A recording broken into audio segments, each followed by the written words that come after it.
Senate Bill 712, more twists than a Twilight Zone marathon. That's all I know about that. But as the great Yogi Berra once said, it ain't over till it's over. Or maybe that was Lenny Kravitz. Maybe it was both. I don't know. But what we do have for you right now, we had the Senate Appropriations Committee meeting a few weeks ago. People were kind of like a little down after that. Well, it's going back in the Appropriations Committee on May 23rd. We've been told by the Senator Grove, who introduced Senate Bill 712 into the California State Senate back in February. And we've been sort of supporting this bill and trying to make things happen, along with the group Californians for Classic Car Smog Exemptions, which is on Facebook. And I'll put a link to the group in the video description. So, we're at the Senate Appropriations Committee. They are concerned with the money, with the cost to the state, how much it's going to cost the state. And I'm going to overlay for a while, so you can actually write it down and screenshot it and all that stuff, the information for the Senate Appropriations Committee and their phone numbers and their names and things like that, so you can contact them. If you don't want to make a phone call, you can always send a letter so we can get this one through. And what we're really trying to tell them is, no matter what this is going to cost the state, which is probably very minimal, they are going to make it back many times over in tax revenue.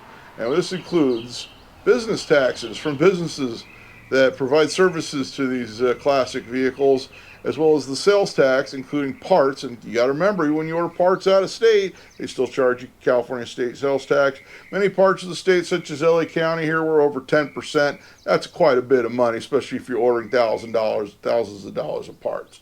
So we know it's a great financial benefit. We know these create jobs. We know that these provide a lot for the community.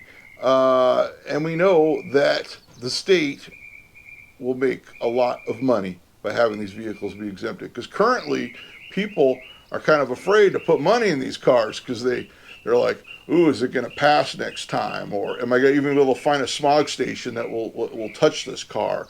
Because these are very real concerns, as we've seen. And as we saw in the videos I did on the Bureau of Automotive Repair meeting, it would probably cost the state more money. It will cost them more money just to continue the program to smog pre-OBD2 vehicles for the most part, because they have to sign new contracts and things like that, provide a lower level service, and these stations really don't want to touch them anyway. So we've already gone to that. So definitely we have plenty of evidence that this is financially a good thing for the state to exempt classic cars from smog testing. Like I said, if you're in a car club, a lot of car clubs are set up as businesses. Make sure you send in letters to the car club. Send letters to your individual as well.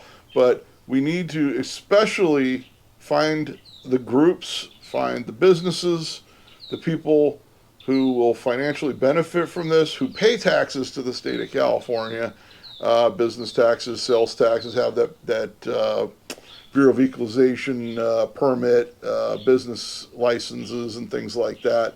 And we need to get on this because this meeting is coming up on May 23rd. And yes, I realize that is the Friday of Memorial Day, which is, I could go into a whole thing about that, but I'm not going to. I cannot attend, but you might be able to if you're in the Sacramento area. You might be able to attend, especially if you're in the business of restoring cars.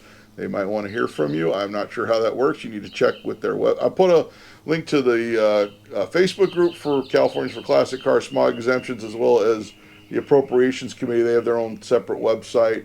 And I'll put a link to that in the video description as well. So right now it's a big push. I realize it's a little over a week away, but the senator has called on us to get people active in contacting the Appropriations Committee. That way they hear from everybody about what a great financial benefit this will be to the state of California.